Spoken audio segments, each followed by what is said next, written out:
నమస్తే, మీ senior journalist దేరంగల Krishnaiah. ఈరోజు ప్రధాన అంశం పోతుగడ్డ.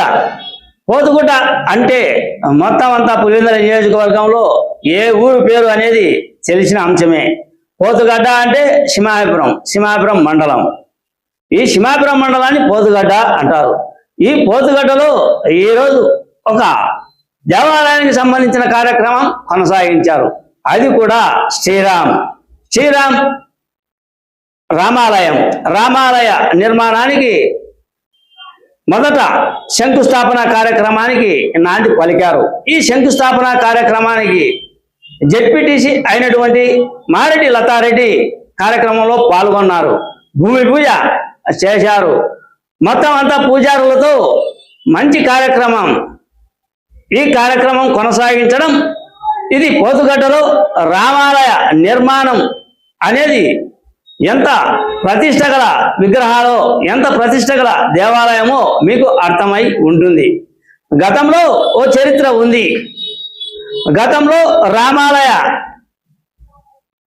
దేవాలయాలు అంటే కన్నా ఒక చరిత్ర ఉంది. ఆ చరిత్ర ఏమిటో మీకు తెలుసా?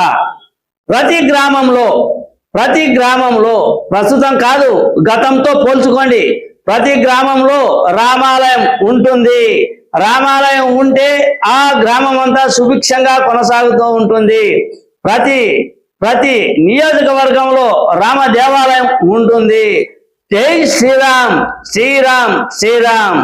జై శ్రీరామ్ అని ఒకానొక టైంలో మహాత్మా గాంధీ కూడా ఆయన పేరు తలుచుకొని ఆయన తుది శ్వాస ఈడిచాడు.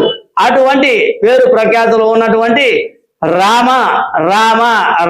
అనే నామం, ఆ రామ అనే నామంతో పోతుగడ్డలో రామాలయ నిర్మాణం కొనసాగిస్తూ ఉన్నారు జెడ్పీటీసీ లతారెడ్డి ఆధ్వర్యంలో. ఏది ఏమైనప్పటికీ ఇటీవల కాలంలో కొంత సమస్యలకు ఉత్పన్నమవుతుంది ఆంధ్రప్రదేశ్.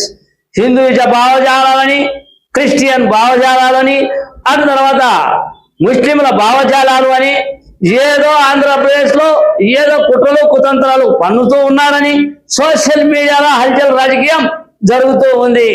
ఈ సోషల్ మీడియా హల్చల్ రాజకీయం ఎటువైపు వెళ్తుందో ఏమో తెలియదు, కానీ మొత్తానికి పులివెందుల నియోజకవర్గం సింహాపురం మండలం పోతుగడ్డ సింహాపురం మండలం ఏరియా ఎవరిది అంటే ప్రస్తుతం ఉన్నటువంటి మారెడ్డి రవీంద్రనాథ్ రెడ్డి, అదే బీటెక్ రవి, పులివెందుల తెలుగుదేశం ఇన్ఛార్జిగా ఉన్నటువంటి బీటెక్ రవి ఏరియా. ఈ బీటెక్ రవి ఏరియాలో రామాలయ నిర్మాణానికి శంకుస్థాపన బ్రహ్మాండంగా జరిగింది అన్నదే నా ఈ చిన్న విశ్లేషణ. మీ సీనియర్ జర్నలిస్ట్ దేరంగల కృష్ణయ్య. నమస్తే.